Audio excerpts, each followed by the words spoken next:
Hello, everybody, and thank you for joining. I think we'll now get started with our webinar. 3 things you can do today to prevent your next IT outage.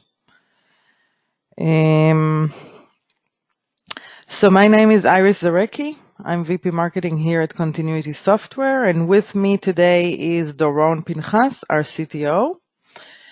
And we'll be talking about very briefly, very quickly about us, who we are and what we do, and then dive into IT resilience in 2018, some of the major outages that you all heard about in the news, and some of the reasons, or actually the real reasons behind those IT outages. And we'll end by talking about some things you can do to prevent the next outage from happening to you. And of course, we'll finalize the session with a Q&A session.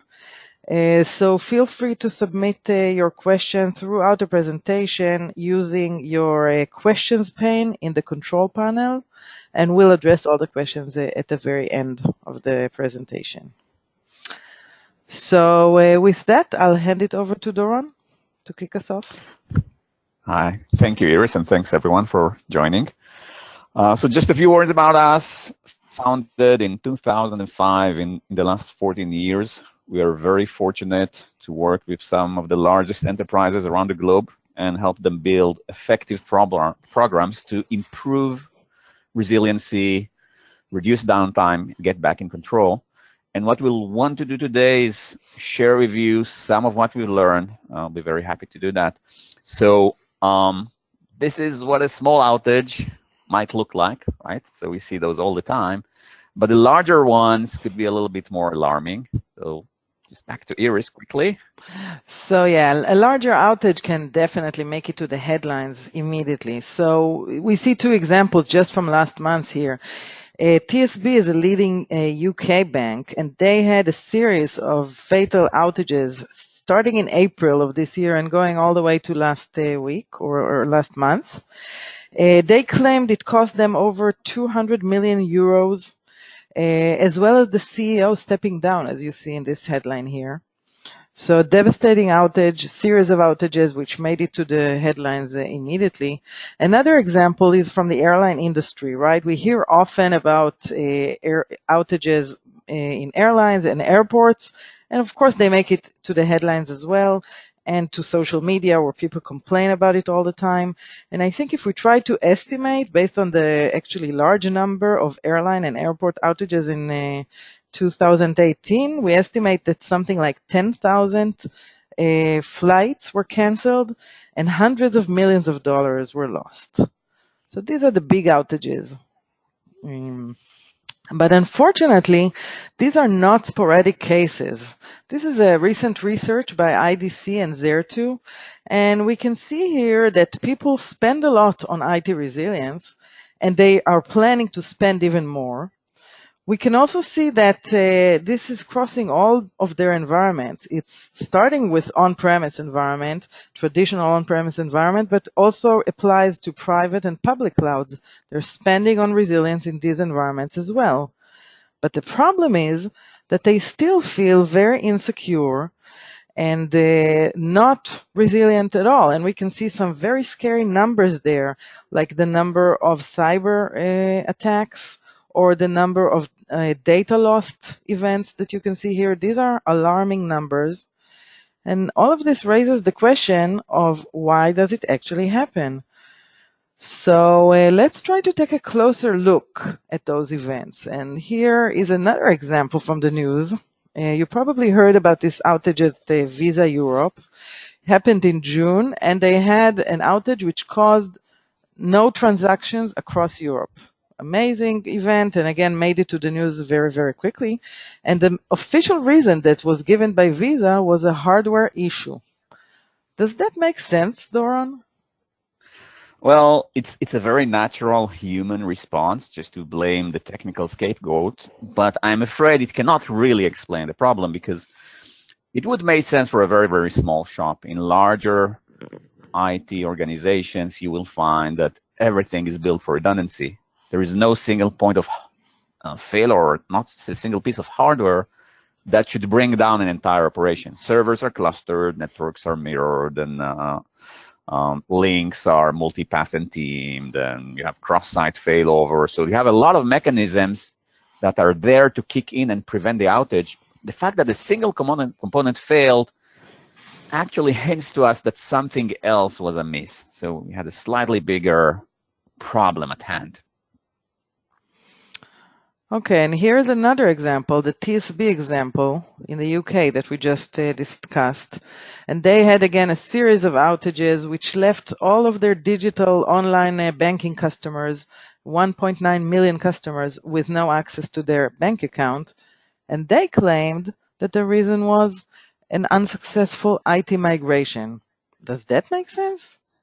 Well, yeah, so we start seeing a pattern here. I'm absolutely certain, by the way, that it's factually true, right? So they did have an IT migration project and the issues caused them all that grief. That's perfectly understood. But the deeper questions would be, well, people make migrations all the time. We don't have outages following every migration. So the question is, what kind of testing was done and was it sufficient? What kind of failback plans did we have in place, and did they prove effective? And possibly looking into those questions will reveal the real cause of an outage. And of course, we'll discuss it more. So that's a human pattern here to find the most obvious thing. Right. So we see in the other examples that the technical issue was to blame. This is Vietnam Stock Exchange had an outage, and also the airline exchange outage we mentioned before. Does it really make sense? Or maybe my question is, why does it keep happening? And what is the real reason behind this? Sure. So I'd love to give it a try. Now, it's definitely not for lack of trying, right? So all of those organizations, with some of them we've had the pleasure of having communication, are dead serious about making sure their business is always up and running. Now, the truth of the matter is that when you do build a truly resilient infrastructure, you end up with a very, very complex result, which will involve multiple sites, some of them on-prem, others could be on private and public clouds. We'll have high availability in multiple shapes and forms, clustering, multipathing, teaming, load balancing. We'll obviously see similar patterns in public cloud environments. Application gateways, message queues, built-in resiliency at the up level. So a lot of moving parts. And even if we have managed to get everything perfectly configured, which is not always a given, by the way, of course, we only know what we know, the reality is such that things are extremely fragile. So the first parameter to consider is that the only constant in IT is change.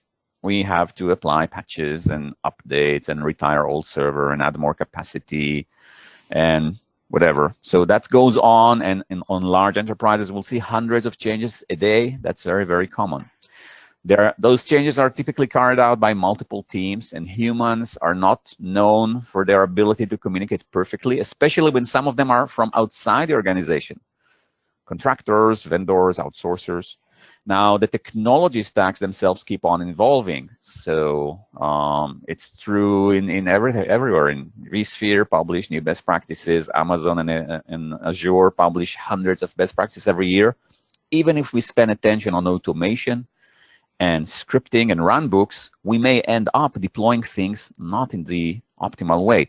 And the result of all of those factors is that eventually, even if the environment is pristine, we'll gradually develop unknown issues. And that forms the following picture. That's the risk landscape, as it were.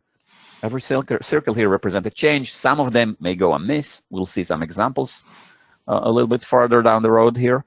And so the risk tends to grow. Obviously, we can bring it down by running tests and audits, but that's never as frequent as the rate of change. And the most disturbing problem is that we don't really know or can't really quantify the level of risk at any point in time. And that has a lot of undesirable effects, right? So one of the interesting things we've noticed in the last year, or maybe even two, is that regulation becomes stricter and stricter. I've just looked up this morning some of the public fines financial enterprises had in the last 12 months as a result of failing to meet resilience standards, and the numbers are 10, 15, $20 million per occasion. So it becomes more and more significant. Obviously, it's a career-altering event, right? We've seen that at TSB. A little bit more importantly, it's preventing us from taking the right action, even when we do have an option, right? So we just had a large storm in North America. Thankfully, no one really had a serious issue as a result, but we actually had a chance to talk with some IT leaders to find that they were deciding not to move workloads to a safer zones because they were so concerned that by doing so, they'll put their business at greater risk. And the same thing happens with enterprises that find that they don't turn on the switch on newly built environments to meet the loads in the tax season or shopping season. So they have the option, but because the risk is so unknown, they don't take the necessary action, and in some cases suffer the consequences. And it ultimately boils down to reducing gradually the trust between business owners and IT, because they cannot really reflect and predict what's going on, what's working well and what's not. So we definitely want to go from this particular pattern where the risk is an unknown quantity to a situation where we can gauge the quality and risk of our environment practically after every change to become much more proactive. And obviously the question is how to do that. Mm-hmm. So, Doron, I think you described the problem very well. I think we understand the problem very well now. But the question is, how do we get there? What can we do to take the path to resilience? And here, on the second part of the webinar, we want to describe 3 simple steps and a process that we've developed, working with hundreds of customers and enterprises around the globe. And it's all things that you can do today as well. And in order to do that, we'll do it using a real story of one of our customers, a huge financial organization with presence across the globe. You can see the numbers here. And they had a series of problems, a series of stability issues. They also failed some audits, compliance audits, and maybe the result was no trust between the business and IT, and determination to make a change and change the situation and make it better. So, Doron, take us through their journey. Perfect. Thank you, Iris. So the first step is to truly understand where you need to go and how to measure it. So what's measured can improve. It's a known, tried and true fact. And when it comes to resiliency, there are a lot of potential parameters and key performance indicators we can set apart. For example, how quickly do we need to recover if we do have an issue? That's typically called RTO, recovery time objective. Are we allowed to lose any data at all, or can we lose some when we need to recover? So that's recovery point objective. But there are many, many more metrics, like how much geographical distribution do you really need? Should we be able to fail over to arm's length data center 2 miles away, to the different state, to a different continent, because we want to meet the hazards of hurricanes or earthquakes? So the geography, the cyber dimension comes to play. Do we need to make sure we have immutable copies that are guaranteed to work even if attackers manage to damage our backups? How much capacity we need, how much redundancy. So there are a lot of parameters, and it always makes sense to discuss them in the context of the business service. So each business service may have a different set of requirements, which we can put together as SLA, service level agreements. And an SLA can look something like what we have now on the screen, which is basically a set of requirements. So maybe our tier 1 application needs to be actively protected, meaning we mirror the data to multiple sites, we load balance the compute workloads or cluster them. We may want to have full redundancy of the network and components, so we won't ever run into a situation like we've seen earlier in the examples, have DR and have copies and so on. So the list can be obviously longer, and then assign those policies to the right business services. If we manage to do that, and we will indeed describe how it can be done, an interesting concept comes to mind where we can actually calculate the adherence or compliance with the policy before and after a change. And put something like a scorecard. So when we start seeing that things go bad, we can take proactive action. So that's just a clue to where it's going. Now, does it make sense, Iris? It makes sense, but it sounds a little simplistic, don't you think, Doron? Yeah. So I'm cheating here. I anticipated the question. So it doesn't sound simple to anyone, right? So we need to put the metrics, but life are tough, right? So the first question would be, how can we tell what we really need? No one knows, or people don't have realistic expectations. They paid very little, but expect to have a gazillion copies, and no matter what fails, we should recover. So how do we really get that process in motion? And the fact of the matter is that it's not as hard as you'd expect. If you don't have a good framework, you can start with crude estimations, right? So make 2 recovery priorities, tier 1, tier 2, everything you don't know fit into the tier 1 priority, and come to your users with your very first report that shows you what was configured and what are the actuals. So you can come to a business owner and say, we've defined a policy that requires only HA and just 1 copy for DR. And guess what? 20% of our servers don't meet even that. Is that okay? And is that enough? And you'll start setting up the dialogue by bringing those facts. This customer gained a tremendous amount of trust and respect from the business owners. They ended up taking the ownership, just basically defining more and more fine-grained requirements, which made that part of the process really easy. And yet another concern we hear a lot, and indeed it can also be defogged, is that we don't have mature CMDBs, or we do have them, they are not mature, the processes are not perfect. How can we really assign SLAs to things we don't know how to quantify? And so again, it sounds scary, but making your first steps is really important. It's important to get a cadence. Start with what you have. If you don't know exactly, judge for the worst, right? Set up servers you're not sure about with the higher level SLA. See the rejects, come back to your users. It will start panning out. And by doing so, very quickly, we'll talk about how long this entire process took a little bit later, but very quickly you'll find that your CMDBs improve and you get gradually more and more accurate.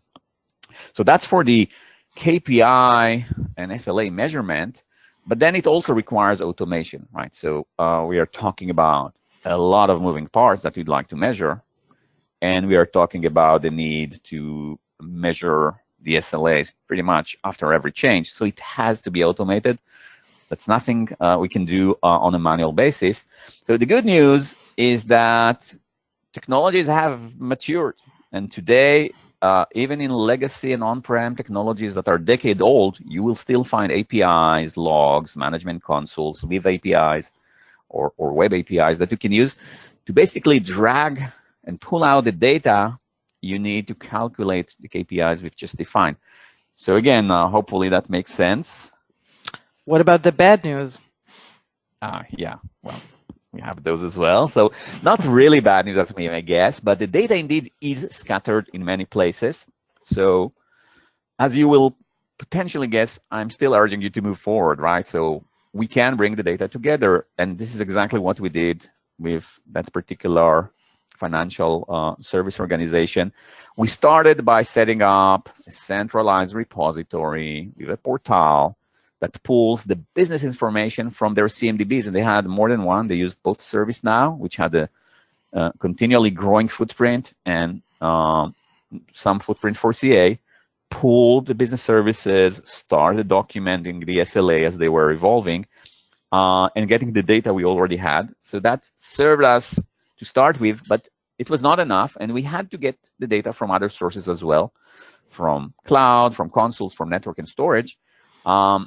And that's doable. Data collection today is doable. We were using some of Continuity's tools, so we have large libraries of plugins that can pull the data more easily, and we utilize them, but it's definitely doable in other ways. So even though it takes some dedication, this is something we can do pretty quickly. Now, once we have the KPIs, we manage them in a portal, and we start tracking them regularly, the really interesting and fun part can begin, where we can build a process for improvement and operational excellence. So the first step is to put all the data at the front and share it with end users. It can look in multiple ways, including like that. So that's what it ended up looking like in this environment. A dashboard that pulls the business information from CMDBs, and you can start seeing what's working well, what's not. Do we have data risks? What are the patterns? Are we going to the are we improving or not? Do we have SLA breaches? With that information, you can quickly see if things go wrong. And when that happens, you can start analyzing the root cause, figuring out why did it happen very close to the moment the problem happened. We'll see that in a minute as a live example. And you can start proactively addressing those problems because a lot of them don't blow up immediately. And the last bit of that process is that once we start analyzing things on an ongoing basis, we can also review trends over time. Just to give you some examples, did the move from vSphere 6 to 6.5 improve our posture? Yes or no? Because we'd love to do the same on our other applications and clouds. Did the move to AWS improve resiliency or not? Can we continue or not? So these are very, very good metrics. Now, there are many, many more things you can do around it. One of them is to add more and more automation to the root cause and triage process. We have those accelerators. We have a deep knowledge base and an engine, which is aided by AI and machine learning, that can help you classify much faster and improve and reduce the effort required to do the triage. You can definitely do it manually, but that was an accelerator. Another thing we did once we stabilized the process was to tighten the integration with the existing tools landscape. So we started sending notifications to teams when they needed to fix things. We started connecting with the change control tools to flag when a change request was actually done correctly and what was the quality. And that added in itself much more value. So before moving and looking at the result, I want just to put it all in a context. Let's take a routine IT change that can happen at any shop, anytime. We have those all the time. So we need a little bit more space, a tier 3 application running on vSphere. And so it gets to the design board, which decides to add more capacity by migrating a data store to a new higher capacity, higher performance storage array to add a few more nodes. It gets approved and rolls down to the operations team that perform it. They may make mistake. In this particular case, there was a small typo in the NS6, which is the virtual networking configuration in the cluster. Plus, the designers did not foresee that they also need to change affinity rules in the cluster. We'll see what it ended up doing in a moment. And the change was done. The problem is that unexpected things may lurk underneath the surface. And indeed, in this particular environment, what happened is that first, that the data store was not just serving application A, which was not obvious to the designers. It was also serving another higher priority application. And because it was not set up for mirroring, from that point on, application B is now susceptible to data loss, even if we lose a single server. Hopefully, you see how it resonates with the problems we've seen earlier.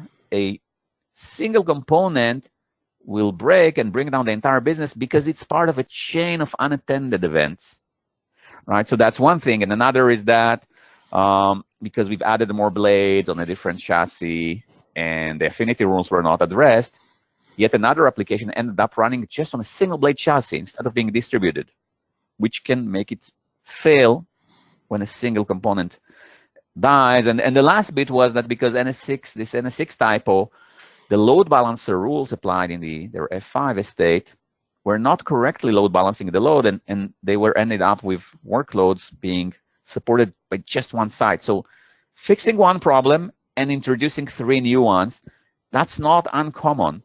Now, under normal circumstances, this would have been announced as a success, and the change request would have been closed, which makes the risk hidden and a blind spot that can blow up. And usually these things blow up months later when there is no opportunity to figure out what went wrong and improve. Now, with the new process in place, obviously things are radically changed. So the change request is actually parsed and triggers a scan. The moment you scan and calculate the adherence to SLA, you see clearly the application B fails to meet the requirements to be active-active on 2 copies because it has just 1. It's been detected immediately. That application C has a single point of failure because it's running on just 1 chassis, and application D is not load balanced anymore. And that's detected practically immediately after the change. So the change request is not allowed to close. And incident reports are sent via ServiceNow to the right individuals. So in that case, the storage team, the load balancing team, the vSphere team, each one with the right guidelines. And it's not going to get closed unless a fix is applied. So once a fix is applied, the dashboard becomes green, the change request gets approved, and the exposure to risk goes dramatically down. So that entire flow shows you how by applying fairly simple steps and enough dedication, you can get much higher visibility. And indeed, Iris, can you walk us through some of the results? Yes, I think this example was very impressive, but the results are even more so. So we see that, first of all, it was quick. It took them 3 months to see tangible results. I think that's amazing because it's a huge organization and then everything takes time. And we saw some of the objections and obstacles and still 3 months to tangible results. They also saw improvements everywhere else, less firefighting, better auditing.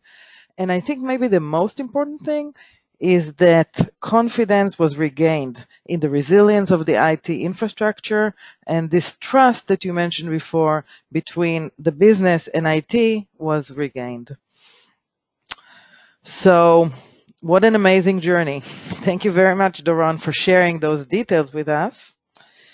And as promised, we'll now move on to the Q&A session. To submit a question, you can use your question pane on the control panel. You see a little picture of what that might look like on the right-hand side. So feel free to submit your questions. Doron, I see that some questions are already piling up. But let's give everybody a couple more minutes to submit their questions. Sure. So I can take one if you already have it. Let's.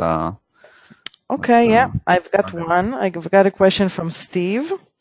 The question is, you described a very interesting process of improvement. I agree with you, Steve. Is it relevant also in a cloud environment where the pace of change is much higher? So clear, yes, and I would say it's even more important because in cloud environments, everything is software defined. So you don't really have physical infrastructure you own. And automation and scripting and declarative languages are a very powerful tool, but it's also a two-edged sword, right? So if you configure everything perfectly, you'll have a flawless design, at least on theory. But if you make the slightest mistake, it could be a typo or an uncareful dependency between packages or recipes, you may end up with vulnerabilities across the board. And because the rate of change is so dynamic, it's actually more and more important to scan and validate your compliance on an ongoing basis. So this is a very, very well-suited approach to cloud, at least as important as in traditional IT. So do we have some more? Yes, I've got another question. Hang on. Janet is asking, you showed us a dashboard. Did they build it themselves? So, well, this particular one was actually the dashboard from our own technology, which is called Availability Guard. So it comes built in with some dashboards you can use, but you don't have to. So some of our other customers, because now that you have a repository, which is well documented, it's an open schema, you can hash the dice data any way you'd like. So that particular one was ours. We are happy with it. We love it, but you can use any other form just as well. Thank you, Doron. Another question that just came in from Matt. How do I prevent issues from reoccurring? Can we learn and improve, or are we bound to repeat the same mistakes forever? So yeah, it's actually a pretty good question. So the framework we've shown you helps you to see when things are wrong. It doesn't really fix the problem for you, But that's not to say that it's not a very important step in the journey for better automation. So without these kinds of control, typically when a problem occurs, it will either be undetected forever because you were fortunate enough for it not to blow up, or it may happen months after the change happened or the mistake made. So there is no feedback loop. Now, with this particular approach, if something is done wrong, people will know about it the very next morning or an hour after the change has been made. So there is a much better feedback loop and opportunity to improve. You can also get stats and see if I have affinity rules problems occurring at a high frequency, maybe I should invest in more automation. And finally, you can even harness some of those notifications as triggers to scripting tools. So if an affinity rule is not configured correctly, this entire concept of running a portal can actually be a thing you subscribe to. So you can run auto-healing scripts to do that. So in itself, the process is not preventing problems, but it does produce the framework to help you be much more reactive or proactive, and react to those issues much more quickly. So yes, it can help you prevent the same mistakes from happening all over again. Sorry for the long-winded answer. I hope it makes sense. Yes, it does. Thank you, Doron. Okay, some more questions that came in. Here's a new question from Bill. Can you explain a bit more about how your product works? Oh, yeah. So first of all, we are flattered. Thank you, Bill. So we didn't intend to make this webinar into a product pitch, so I'll do it really, really quickly, just one slide. And if you'd want to hear more, any of you on this webinar, just let us know. We'll be happy to run through you. So basically, it's a framework that helps speed up and accelerate deployment of the process we've just mentioned. So we saw that a little earlier. There is a library of plugins that can pull the data from CNDBs and other sources and assist in calculating the KPIs. Policy editors you have ready to use to help you define the goals. And that deep knowledge base, that's potentially the part that helps speed up the process even more rapidly. Today, we have about 8,000 built-in patterns that can speed up the process of triage. So that's very, very helpful. I'm not saying you can't build an effective process without it. We'd love to help you speed up the process. So just that, not to cross the 1 minute boundary. We are very proud of our technology, and we'd love to have the opportunity to walk you through it offline in more detail. Mm-hmm. Thank you, Doron. And I think we have time for just one more question. And if you have any more questions, people on the line, send them through, and we'll take them with you personally after the call. But we've got time for one more, so let's quickly go over that. It's a question from John. Can such solutions be integrated with build and provisioning process? Right. So we've actually touched upon it briefly, but yes. So because in this particular portal, you can actually subscribe to events. I've touched upon that on the previous question before last. So, and indeed, when there is a structured solution to a known problem, like the affinity rules we've just mentioned, you can actually set up scripts triggered by occurrence of an incorrectly defined rule and fix it. If you have whatever, unmirrored storage or snapshots that are not set up, you can issue a trigger to create those. So it is possible. It's not part of the framework, but it is something you can plug around it or customize around it. So that's definitely something we do a lot with our customers. And the more you are invested in provisioning and build automation, the more you can benefit from being able to take action and corrective action and achieve a phase where you actually have a true self-healing infrastructure.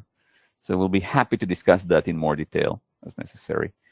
And so, yeah, I do see we have more questions. We'll take them offline via email, so all of you will get answers, and we'll be happy to take more. Iris, are there any other things you may want to share about our coming events or how people can learn more? Yes, you can see our coming events here on the slide. We'll be happy to see you at the Gartner Show or at the reInvent, or if you could register to our next webinar. And thank you again for joining us tonight. I hope this was useful, and we'll see you in our next event. Thank you. Perfect. Thank you so much.